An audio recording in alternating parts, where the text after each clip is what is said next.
The Real McCoys, starring Walter Brennan, created by Irving Pincus. Want you to meet the family known as the Real McCoys. That's Grandpappy Amos, the head of the clan. He roars like a lion, but he's gentle as a lamb. And now here's Luke, who beams with joy since he may take Mrs. Luke McCoy. From West Virginia they came to stay in sunny California. Old Grandpappy Amos and the girls and the boys of the family known as the Real McCoys.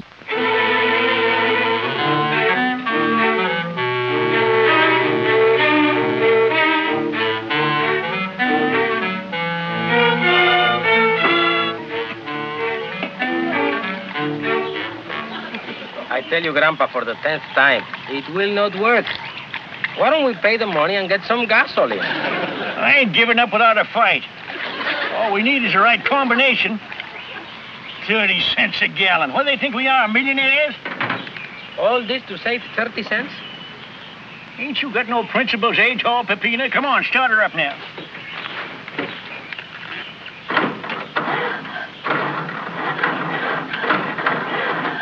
It's no use, Grandpa. Oh, darn gasoline makers, they got these things trained so they won't run on nothing else. Well, they won't. Oh, no?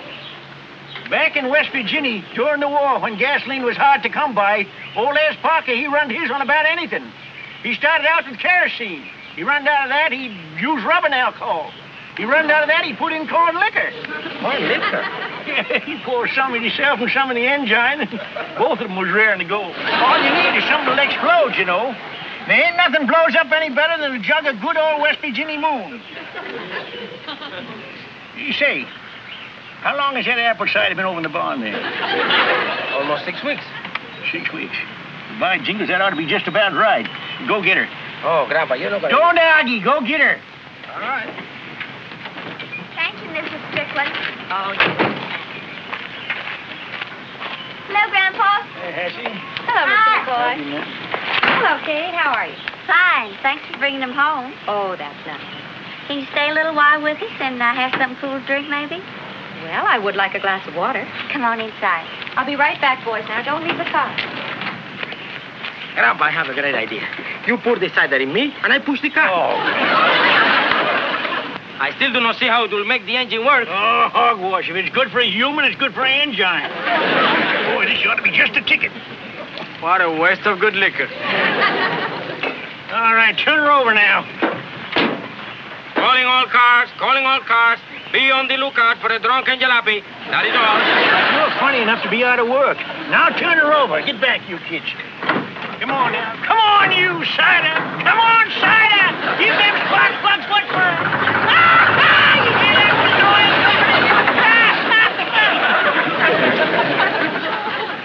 Don't feel bad, Grandpa.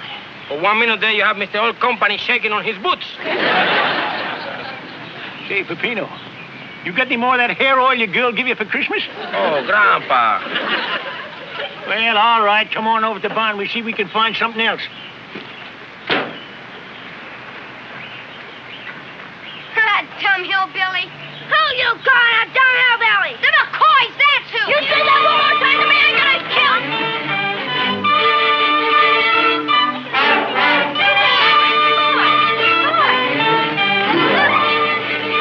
Get up from there. Get up. Come on. Come on. Get up. Get up.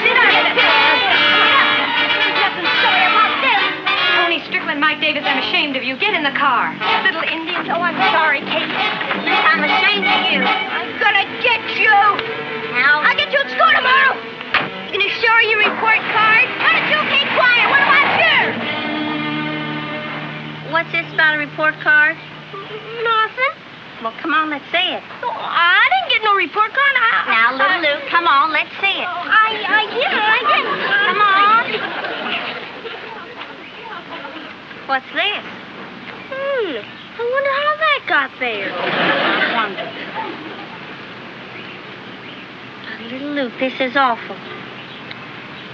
Failing in every subject. Little Luke, what did you do to get a report card like this? Nothing. I filled them fair and square. Are you going to tell Grandpa? I sure am. I'm going to tell everybody this calls for a family meeting. Now, come on.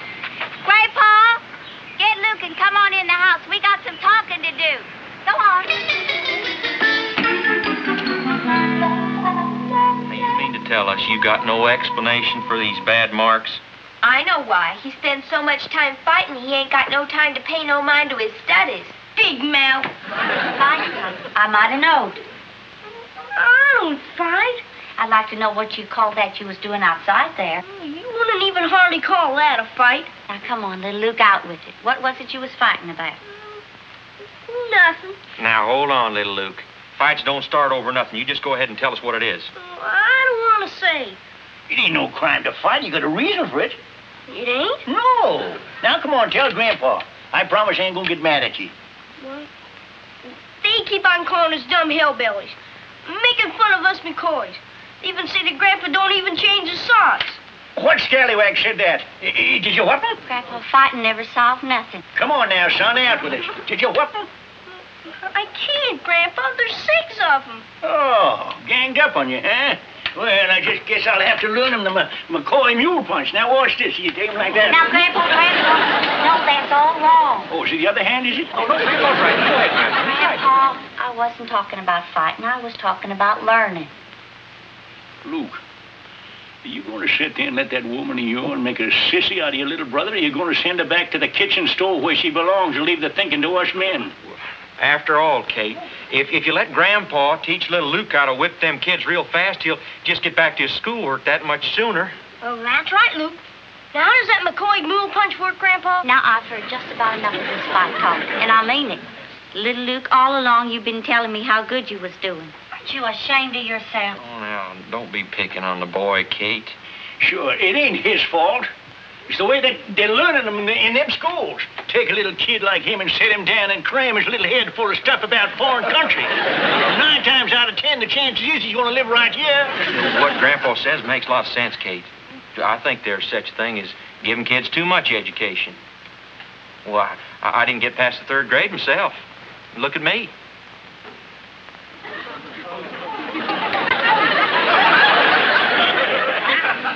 What's everybody looking at me for? I want you all to listen to me. The reason them kids look down on little Luke is because they think they're better than he is. But if he was to be the head of the class, they couldn't look down on him. They'd have to respect him. Well, how does he get to the head of the class? By studying. Right after supper, we're all going to pitch in and help him with his questions, no matter how late it gets. Is that clear? Come on, Hattie.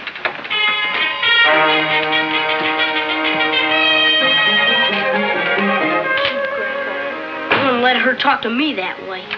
Well, son, there's an old saying back in the hills, a smart man never finishes a fight with a woman who's cooking his victuals. What are we doing at the barn? You heard what Kate said. We're supposed to be studying. Well, you're going to study right now.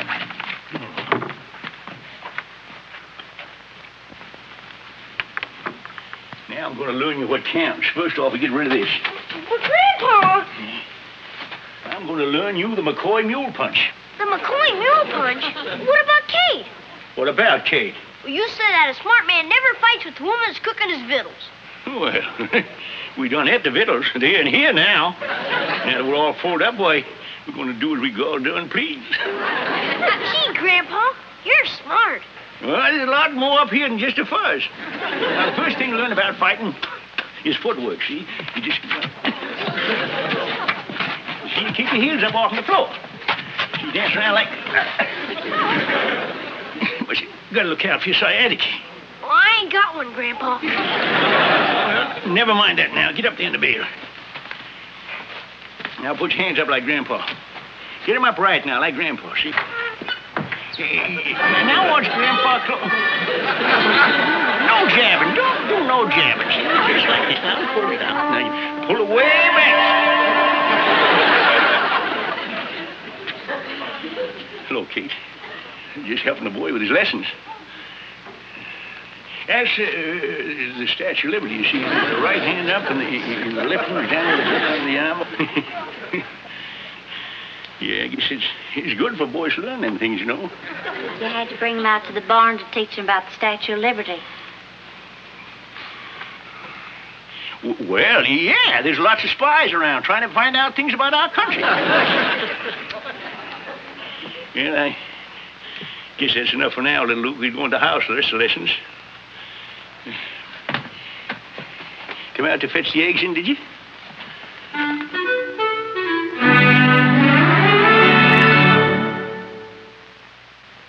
Well, let's get you stumped. Let's hear it. How much did the Indians charge the white men for the island of Manhattan? Island of Manhattan. $24. That's right. Them thieving Injuns. Grandpa. What's the next question, little Luke? Oh, that's all for the history. Now comes the geography. What is the altitude of Mexico City? Oh, that's a tough one. That's tough. Oh, Pepino comes from Mexico. He ought to know that. Pepino! Hey, Pepino! What is it, Grandpa? Dang, if I don't think that head tonic yours would start that engine. You two stop now. Peppino, can you help us? Do you know what the altitude of Mexico City is? What a silly question. It is on the ground. Well, I'm sorry I couldn't help you. Good night, everybody. Good night. Yeah, night, Peppino. Louisiana is east, west, north, or south of Missouri. True. What are you talking about, true?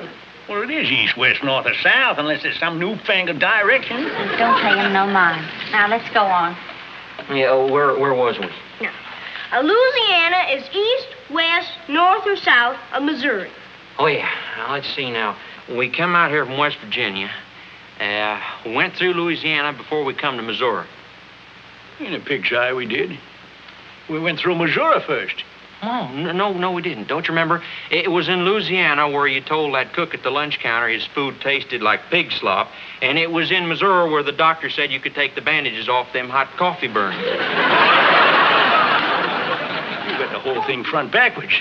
It was in Louisiana the doctor took the bandages off. Grandpa, I think Luke's right about Look, that. I know where the doctor was. No, I remember it was Missouri, Grandpa. There's a sign on the door. Oh, Grandpa, now don't y'all you get start riled booking up. I was driving the car, Now, Kate. I know where I was driving the car. Listen, Grandpa. Hush up your mouth. We're trying to help you with your homework. She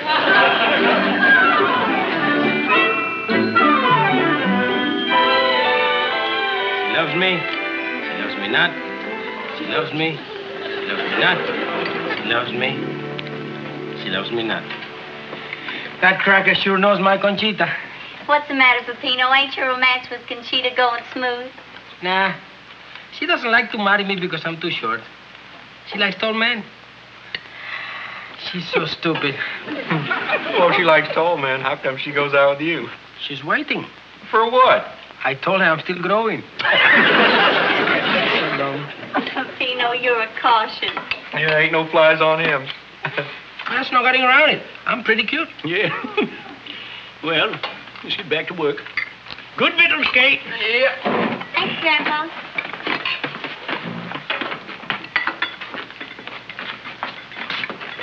Sugar babe, you must be kind of tired after staying up so late last night. I might, but it's sure worth it. After you two went to bed, we really got cracking. Time we was through, little Luke knew every answer in that book. Well, now, ain't that nice? I look for him to pass that test today with flying colors. Then you see how them other boys look up to him. Grandpa, you know, I think Kate's got the right idea with little Luke. Yes, sir. He's going to be all right. Well, I hope so. Come on, let's get those cows. They ain't gonna give no milk unless they're persuaded, you know.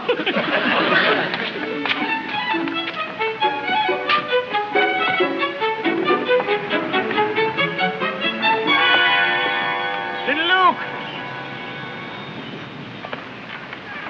What are you doing home from school in the middle of the day?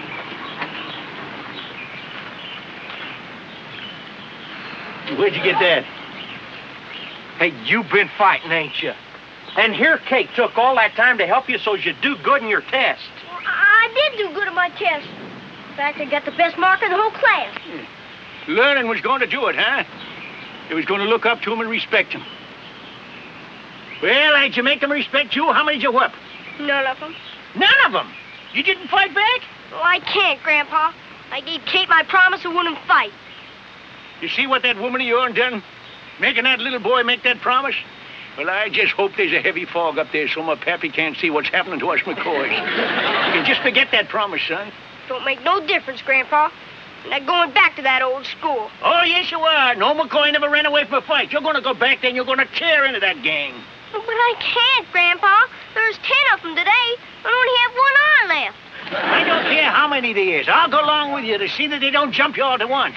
You can whoop them one at a time. You can handle them that way, can't you? Sure I can. Well, come on. Grandpa, Kate ain't gonna like this. It don't interest me one bit what Kate likes or what she don't like. We tried it her way and you seen what happened. Well, now we're doing it the McCoy way. Are you with us or against us? Well, I'm with you, Grandpa, but... All right, we'll go. But on the way back, we'll pick up an apron. Seeing as how you joined up with the women folks, you ought to dress like them.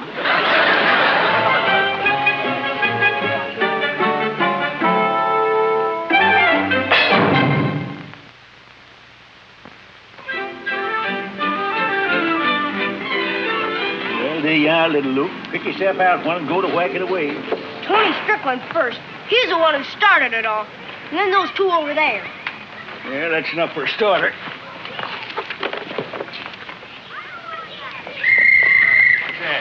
We'll have to teach Miss Leonard. Lunchtime's over. Ain't she got no consideration? Why, little Luke, we missed you after morning recess and... Oh, dear, what happened? Yeah, that's our business, ma'am. We'll take care of it. Oh, hello. I'm Miss Leonard. You must be Mr. McCoy. How do, ma'am? When's them kids get out? Why, school's over at 2:30. Yeah, we'll wait. Won't you come inside and sit in our class? We're always happy. No, I guess not. You know, on second thought, maybe you will. Fine. Right this way. I'll see that none of them gets away.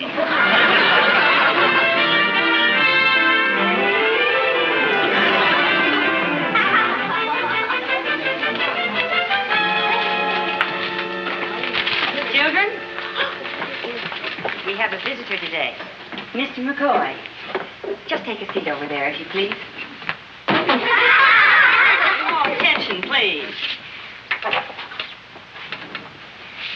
Now to proceed with American history. In the first part of the 19th century, a man named Daniel Boone... Never mind about that hillbilly. Tell us about his brother, Pat. All right, that'll be enough of that. Done right, that'll be enough of that. What do you kids think you're doing? Smart aleck cracking about hillbillies. Oh, I'm sure there was nothing personal meant, Mr. McCoy. Maybe there was and maybe there wasn't. There's something I want to straighten out about hillbillies. Now, before you kids go to poking fun and snickering, I'm going to ask you to open up them books of yours and find out about these folks you call stupid hillbillies and what they done for this here country. Maybe it'd be a good idea to start out with a bunch of fellas called the Green Mountain Boys. They done a right nice piece of fighting for the War of Independence. And that fella you was snickering about, Daniel Boone, I wonder if you got any idea as to how he spread the boundaries of these here United States. And while you're about it, look up Andy Jackson and James A. Garfield. They was both born in log cabins, but they done all right for us.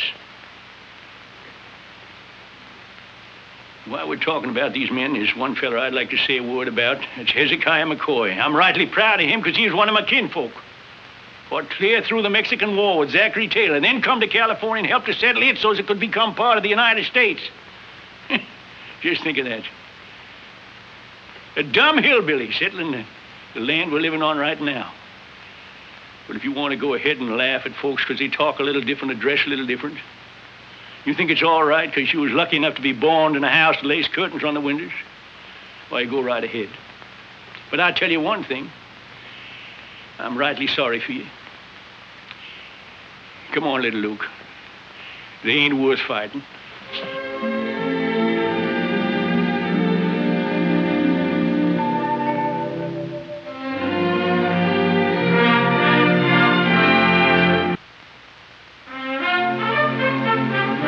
Help it. I just got my dander up and just boiled over. I know how you felt, Grandpa, but couldn't you kind of choked it back a little? And just give him that much more to laugh about. Maybe little Luke and me could go to another school. Huh, Kate? Oh, I don't know what we're going to do yet. Well, I know one thing we're going to do. We're going to stick by Grandpa. Whatever he said, he had a right to say it. When them people make fun of a McCoy, that means all of us. And we ain't going to take it laying down. It's us again them. Jumping catfish, it's Mrs. Strickland. She brung the teacher and a whole bunch of kids. Well, Grandpa, what in thunder are you doing? They come to burn us out. 2 women and a bunch of kids? I ain't taking no chances. Give me that. Hello, Miss Strickland. Stand back. We own this place legal. If you think you're going to run us off from here, why, you just better not try it.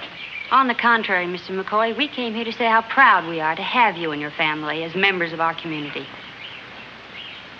Would you say that again, ma'am? If I told you what I thought I heard, you wouldn't believe me. I'm sorry you rushed away before I could thank you, Mr. McCoy. Thank me? From what Miss Leonard told me, I understand you gave her class a lesson in Americanism that they won't soon forget. Mr. McCoy, we want to apologize for making fun of you and calling you hillbillies, and we'll never do it again. Well, thank you, son. It takes a big man to apologize. But there ain't nothing wrong in calling us hillbillies, because that's what we are. That ain't no worse than calling a Westerner a cowboy. You see, they call us hillbillies because we come from the hills. But that don't make us no better or no worse than nobody else. I think they understand that now. Mr. McCoy, Luke was telling us about an old gun that you had that was used in the Mexican War. Can we see it? Well, sure. Won't you come in? Come on inside. Come on, all of you. Kid. Grandpa will show it to you. Go on in. See, it's like I told you. You can settle anything without fighting. Fighting settles nothing. All you gotta do is use the head the good Lord give you.